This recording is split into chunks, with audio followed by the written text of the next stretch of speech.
Now, in the wake of that tragedy, officials have been asked about the safety of Blythe Ferry Lane. This is what the driver's view looked like on those roadways on both sides of the river. Here's a breakdown. On the left side of your screen here is Meigs County, where the DA says Deputy R.J. Leonard drove into the water last Wednesday night. On the other side here is Ray County. As far as these warning signs go, the Meigs County side features 2, Ray County 3. The chief deputy for Meigs County says that Blythe Ferry Lane could be dangerous for drivers who are unfamiliar with that area. Now, again, this map here shows exactly where that road is, close to where Deputy Leonard arrested Tabitha Smith. That area, known as the Highway 60 bridge, is circled here in yellow. And then just across the way, you can see the nearby Blythe Ferry boat ramp, which is circled in red, heading, of course, right into the river. But the chief deputy says up to this point, there's not been any discussions about added safety measures to help drivers. President Joe Biden says the nation will stand with the victims of yesterday morning's deadly attack in New Orleans. We're taking a live look at Bourbon Street here, where it seems like it's a much calmer scene after what we saw early yesterday morning. The AP reports at least 15 people are dead, dozens more are hurt after that attack. Now, this morning, we are tracking the ongoing fallout, including everything we know about a University of Georgia student who was critically injured. And authorities say their suspect, Shamsud Din Jabbar here, ran over people in that area around 3 in the morning while shooting a gun at the same time. Authorities say he got out of that truck and shot at police officers, wounding 2 of them. Officers then shot and killed Jabbar. President Biden says Jabbar was an American and a former member of the military. As reported to me, the killer was an American citizen, born in Texas. He served in the United States Army on active duty for many years. He also served in the Army Reserve until a few years ago. The FBI says it does not believe Jabbar acted alone. Among those killed in the attack, Reggie Hunter of Baton Rouge, a loving father of 2, known for his sense of humor. According to a family member and Tiger Beach, a former Princeton football player who was working as a junior trader in New York City. And because of the deadly attack, the Sugar Bowl that was supposed to happen yesterday has been postponed to today, of course. And we spoke with Georgia fans from our area who are still there and were nearby at the time of the attack. We saw a heavy police presence, emergency vehicles, even small ambulances, just different things. And we thought that was a lot more than just New Year's. You know, waiting on an Uber or a Lyft or walking back to your vehicle after something like that happens, you kind of open up that extra bit of looking over your shoulder and just being extra cautious. The FBI says Jabbar posted videos on social media before the attack, saying he was inspired by ISIS. But authorities are still working to determine whether the suspect had any official affiliation with that terrorist organization. Officials also say a University of Georgia student was severely injured in the New Orleans terror attack. In a statement on X, UGA President Jer Moorhead says the student was, quote, critically injured and is currently receiving medical treatment. The UGA Athletic Association says all team personnel and members of the game day travel party have been accounted for. They say, quote, our prayers are with all those who traveled here for the Sugar Bowl and the entire New Orleans community. Just a terrifying scene, again, as all of those revelers were out there ringing in the new year on Bourbon Street, a popular gathering place for celebrations like this. That truck ramming down that street, again, killing 15, as we know, confirmed at this point, and injuring 35.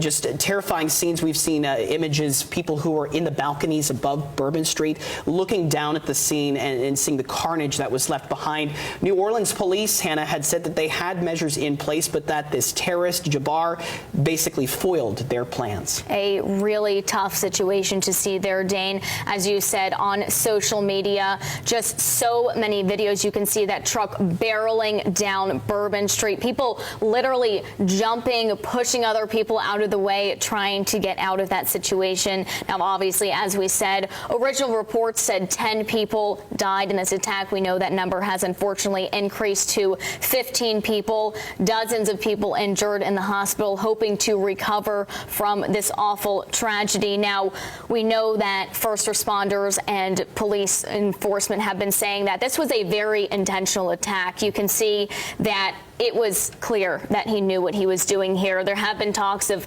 ISIS affiliations in terms of him being a part of ISIS or potentially being inspired by ISIS. We knew that he did post on social media beforehand saying that he was inspired by ISIS. We know that ISIS have not officially said that, he has been, claimed as part of that group. Of course, New Orleans Police Superintendent Ann Kirkpatrick saying that suspect, Jabbar, was hell-bent on inflicting as much damage and carnage as he could. We, of course, have seen the images of that black ISIS flag that was flying in the back of that rented truck driven by Jabbar. It's interesting to note that Jabbar was a resident of Texas, had served in the military, and that he rented that truck to drive from Houston to the New Orleans area where this terrible act was committed, using the app Turo to rent that truck. Also interesting to note, that is the same app that has been used in yesterday's explosion of a cyber truck just outside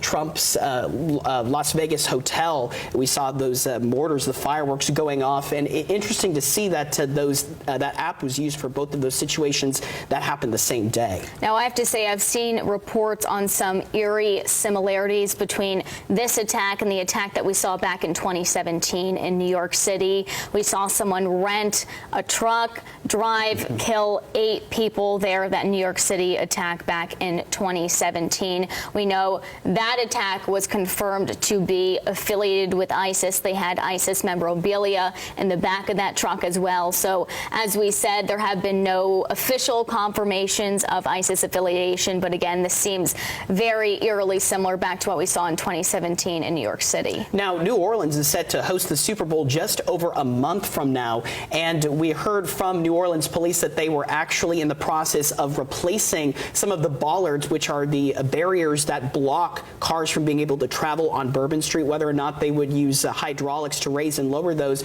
But they were being replaced in anticipation of the upcoming Super Bowl. Lots of people saying, why did they wait so long to take care of this? And obviously, even with the police presence there along Bourbon Street, that Jabbar was able to drive up onto the sidewalk and just basically avoid that police blockade. We're taking a live look at some social media tweets of officials coming in talking about this tragedy. Governor Bill Lee of Tennessee said, quote, "Maria and I are heartbroken by the evil attack in New Orleans. We're praying for the victims and their families, as well as the entire New Orleans community."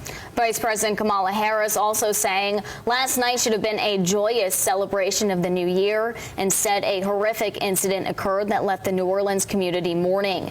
The FBI is investigating this incident as an act of terrorism. And Georgia Governor Brian Kemp saying, quote, "Marty, the girls and I ask for all Georgians to join us in praying for the city of New Orleans and all those affected by last night's horrific tragedy. We send our deepest condolences to the families of those who lost their lives and pray for the recovery of those injured." We will continue to follow the very latest that comes out of New Orleans, especially in the wake of the Sugar Bowl happening today. And if you live or work in the downtown area of Chattanooga, prepare to see some smoke today. A prescribed burn is kicking off right now at McClellan Island. In a Facebook post, Chattanooga Parks and Outdoors says that the prescribed burns emulate natural fire cycles, playing a pivotal role in revitalizing forests and preserving ecological equilibrium. And Fox Chattanooga's Leslie Dominique is joining us live now from downtown Chattanooga, right where that prescribed burn is set to take place. Now, Leslie, what do you see? And of course, how will this burn affect traffic this morning? Yes, good morning, Dana Maggie. Live from the pedestrian bridge right now, but let's give you a scope of the scene where this is actually going to be happening today. You are looking now at McClellan Island. Now, thus far, we have not seen much action just yet. Now, if you can see over here in this corner to my left, you can see some crews down by the riverside. We can tell that they are preparing for this burn. And also over here, further into the screen, you can see some police activity going on. That is going on to Veterans Bridge, right below Veterans Bridge is McClellan Island. And so during this burn, there will be one lane opening going on each side of the road. So one lane on each side of the road. We will not have two lanes open on each side today. for the sake of this burn. Another thing we do want you to know, if you're a cyclist, if you are a pedestrian, you cannot be on the bridge during the time of this burn. That is, of course, to protect you from the smoke. Another thing to notice is that they did say that if the smoke does thicken, Veterans Bridge would close at little notice. Another thing we want to point out to you, as you can see, you don't see any American flags on the bridge today. That is because they are protecting it from the smoke. We will continue to keep you updated as this burn does kick off. Live in Chattanooga, Leslie Dominique, News Channel 9. Well, thank you very much, Leslie. Now, the Chattanooga Fire Department will have overall control of the safety of the burn process. The burns will be stopped immediately if any problems are identified there. Now, of course, again, we are continuing to take a live look here. The Veterans Bridge goes right over McClellan Island, so no doubt there will be some concerns regarding that smoke, as we were talking about. The wind may not play a role in that smoke until later this afternoon, according to meteorologist Ryan Gold. It sounds like that smoke could be pushed off to the North Shore in that area, so definitely a concern for drivers this hour. Definitely. Nothing happened here today is going to bring Mom back. Nothing. It's kind of a bittersweet day. Alabama, now the first state in the nation to execute a person using nitrogen gas, which causes a form of asphyxiation or suffocation. Kenneth Smith was put to death using that controversial method just last night. Smith was convicted of murdering Elizabeth Sennett in 1988, and he actually chose his method of execution after administrators failed several times to find a vein to set an IV line for his lethal injection in 2022. And last night, Smith's spiritual advisor was inside the chamber with him. Media witnesses say that Smith was shaking during the beginning of the process. What we saw was minutes of someone struggling for their life. We saw minutes of someone heaving back and forth. We saw spit. We saw all sorts of stuff from his mouth develop on the mask. Alabama's Department of Corrections commissioner saying that was, quote, nothing out of the ordinary for what they expected from this form of execution. Officials say the nitrogen was running for roughly 15 minutes. It appeared that Smith was holding his breath as long as he could. That was all expected and is in the side effects that we've seen or researched on nitrogen hypoxia. And again, another live look in Montgomery here. Smith was pronounced dead at 8:25 Central Time in the evening. The only other states that allow death by nitrogen hypoxia are Oklahoma and Mississippi, but neither has ever used it. Critics worry it could cause unnecessary suffering. Today is Super Tuesday. Over 1/3 of delegates are up for stake, both at major parties, which makes it crucial for the front runners of the Democratic and Republican nominations, Joe Biden and Donald Trump. Now, in Hamilton County, early voting has been slow. According to statistics from the Hamilton County Election Commission, 2024 early voting and absentee ballot turnout is down 31% from the 2020 primaries leading up to Super Tuesday. A similar drop was also seen in 2016 to 2024 as well. The Election Commission telling us that most voters wait until Super Tuesday to vote because they want to see if any candidates will drop out. News Channel 9's Leslie Dominique is joining us live this morning from the Hamilton County Election Commission. She brings us more from both major political parties. Leslie, good morning. Good morning, Dana and Maggie. It's a big voting day in Hamilton County as those voting polls open at 8 a.m. Now, we did speak with the Hamilton County Election Commission, and they told us, as you mentioned, that those early voter turnouts, the absentee voters, that has been extremely low this year in comparison to years past and elections past as well. Now, we spoke with both major political party leaders in Hamilton County about this and about voter turnout. Now, Rachel Campbell, that's the chair of the Hamilton County Democratic Party, she believes the county saw low early voter turnouts because the Election Commission limited availability of early voting locations in certain communities.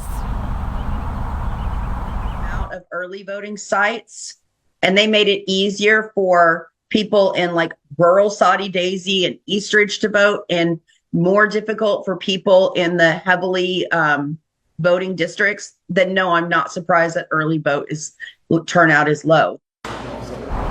And on the Republican end, Mark Harrison, chairman of the Hamilton County Republican Party, sent us a comment saying, quote, Republicans do not historically vote during the early voting phase. This primary, Republicans have voted 3 times more often than members of other parties. I expect that the Republicans will have a good turnout on Super Tuesday, unquote. Now, Scott Allen, that's the administrator of the elections with the Hamilton County Election Commission, he says that he's hoping for a better turnout for Super Tuesday today. He noted one unique factor about this year's election is that with the Republican Party, usually there are 5 or 6 candidates left by Super Tuesday, so people really have to navigate who they will vote for. But this time, they are down to just 2 options, and Allen says that may impact the amount of voters coming out. Rachel Campbell of the Hamilton County Democratic Party says her party is set on President Biden being the nominee.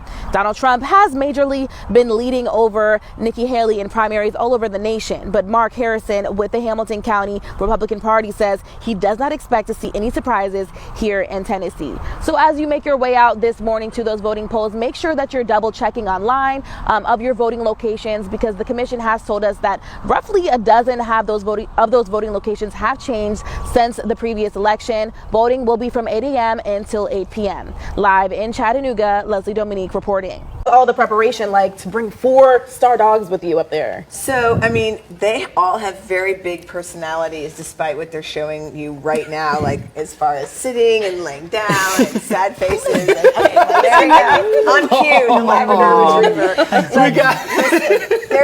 This is not just like a weekend prep thing. This is sometimes years of prep for some of these dogs. These breeders of these dogs have been breeding these dogs for over 20 years. So to get a specimen, to get a dog to compete at this level, for a lot of people, is a once-in-a-lifetime chance. Good Morning Chattanooga. We thank you for waking up with us here on Good Morning Chattanooga. I'm Dane Wormlinger. And I'm Maggie Weaver. Today is Tuesday, April 2nd, and tens of millions of Americans are currently under a severe weather threat, including us right here in the Valley. That's right, a wide-ranging storm system now moving across the country, bringing with it the greatest risk of severe thunderstorms that we've seen so far this year. Now, starting yesterday, the greatest risk for severe storms and damaging winds targeted areas from the plains into the Midwest. Take a look at your screen right now. This is what residents outside of Fort Worth, Texas, saw last night. That's nearly golf ball sized hail. Can't see much there. Oh, there it is right there. Yeah, you can see it just making a huge impact into the ground. Obviously, we'll continue to follow the threats for our area with that. But today, the severe thunderstorm threat will continue from the Gulf Coast through the Ohio Valley. Unfortunately, areas around Nashville and Louisville, Kentucky face the greatest risk for storms. That could bring with it damaging wind gusts, hail, and tornadoes. And we're going to take a look in St. Louis right now. This video was taken around 3 o'clock this morning when they were under a tornado watch. You can see the sky getting repeatedly hit with that lightning there. So as we look toward our area now this morning, Ryan, when can we expect to see this severe weather start to push into the valley? Well, it looks like it's going to start around 5 o'clock, but to add to that, Nashville and also us are going to be in the highest risk for strong storms, at least for the south. Of course, the worst of it's going to be up there in Ohio, but we have basically the same amount of chance that Nashville does. Now, 69 degrees is what we're at now, so it's very warm. Warmth does create instability because hot air rises, and that rising is what creates the storms. It's convection, the lifting up. That is what we're going to end up dealing with all day. So even though it's cloudy and there's no sunshine, we could still have that instability building. And it's also fairly humid. And as you wake up, we just heard some breaking news as, again, it's Groundhog Day, and the famous Punxsutawney Phil has announced that it will be an early spring as he did not see his shadow, which would scare him back into his burrow, Maggie. I am very excited for an early spring. I mean, even with these temperatures that we're seeing for the next couple of days, it sounds like it's going to be very, very nice, and I'm excited to see some flowers blooming early this year. I think that will just be the perfect spring for me. Definitely. So we are taking a live look here at Gobbler's Knob in Pennsylvania, where a lot of these revelers have been all morning long. Looks kind of chilly out there. I'm sure a lot of them are looking forward to that early spring. We've seen fireworks, live music, and of course the Groundhog Club's Inner Circle just taking Phil out of his burrow to make that prognostication. Just a few moments ago, Ryan Gold is here with us. He's our very own prognosticator in studio, which I think is pretty cool. Not a groundhog, though. But Ryan, how do you feel? Do you feel like sometimes that you're kind of eclipsed by this, I don't want to call him a rodent, but... I mean, he is. Yeah. He literally is a rodent, but it's okay. I mean, he seems to be right, considering that we're going to be in the 60s today and tomorrow, and we'll even get close to the 60s in the next week. We're above average in temperature, certainly feeling like spring. I want to put Cleveland on the map, just as I want a number of other places to be on the map as far as state foods. Well, a Bradley County delicacy could become the first official state food in Tennessee. That's if a bill sponsored by Representative Kevin Raper is signed by Governor Bill Lee. Now, of course, that bill has received a lot of attention on social media. Some viewers online claiming that Memphis barbecue or maybe even Nashville hot chicken should have been the first state food. But today we are finding out what all the buzz is about. Hot Slaw, as woman-owned business Buzz's Hot Slaw is here. Ladies, thank you so much for being back with us in our kitchen. Thank you for having us. We have Lainey and Priscilla with us. Now, again, we talked about, the history of where this came from in Bradley County, it being a delicacy specific to that area. Yes. What makes it so special? I think it's the flavor. I mean, we find it wonderful, and so do people in Bradley County. Yeah. We think it's great, and I want you all to try it as well. I know, I'm a little nervous about that. I don't know about we you, brought Ryan. crackers. That's good. Crackers will make it better. Coleslaw is one of my least favorite foods, but when you add the spice and everything like this, I might actually be excited about this. Should we give this a try? Give it a whirl. Okay, are you ready to try this I'm famous nervous hot about slaw? spicy. I do love coleslaw, but I am nervous about... Now, I want to try it on a cracker because I think that is going to be... Try a cracker. Okay, how much should I go for here? I'm going for like your average... I think just a Yeah. tiny Yeah, little it's bit. probably- I'm nervous You think about. this is- I you do think not this is handle gonna be an spicy exciting things amount? well. It'll get up. All right, Ryan. Am I ready? Are we going to do it? Yeah, let's do it. Okay. Now you'll wait for the kick. Mm-hmm. It's really good. I'm waiting for that kick, though. It's a slow burn. I like that better than regular coleslaw for sure. Good, I'm so glad. I really There's a like kick. that, too. Yeah, just slow. Oh, here it comes. Oh, God. Can you handle spicy food? No, I cannot, Dane. Oh, my You goodness. brought me into this. I'm starting to get a little hot over here. Oh my goodness, we've been asking people online about, what they were thinking about this. I'm not sure if we have Leslie's online Facebook poll where we asked people how they felt about hot slaw. We asked maybe it's delicious, I'm not a fan, I haven't tried it, or not a fan entirely. And it looks like 40% of people say it's delicious, 28% say I'm not a fan, 14% I haven't had it yet, but I'll give it a try. 18% saying, I don't like slaw, so I'm not trying it at all. Well, I want to put the option in there. I don't like slaw, but I tried hot slaw, and now I like hot slaw. Yay. Yeah, that's a really good. I love that. Of course, a local-owned business, love the aprons and everything. How can people find you guys? We are for sale in Cleveland at the Food Lion store on Stewart Road. And as of today, we will be in the East Ridge Food Line store as well. That's fantastic. So we are going to have a Chattanooga distribution point as now. news starts to build around hot slaw, maybe it'll be nationwide one day. I hope so. We hope so. All right, ladies, thank you so much for being with us. We'll be right back here on GMC Fox Edition. Thank you.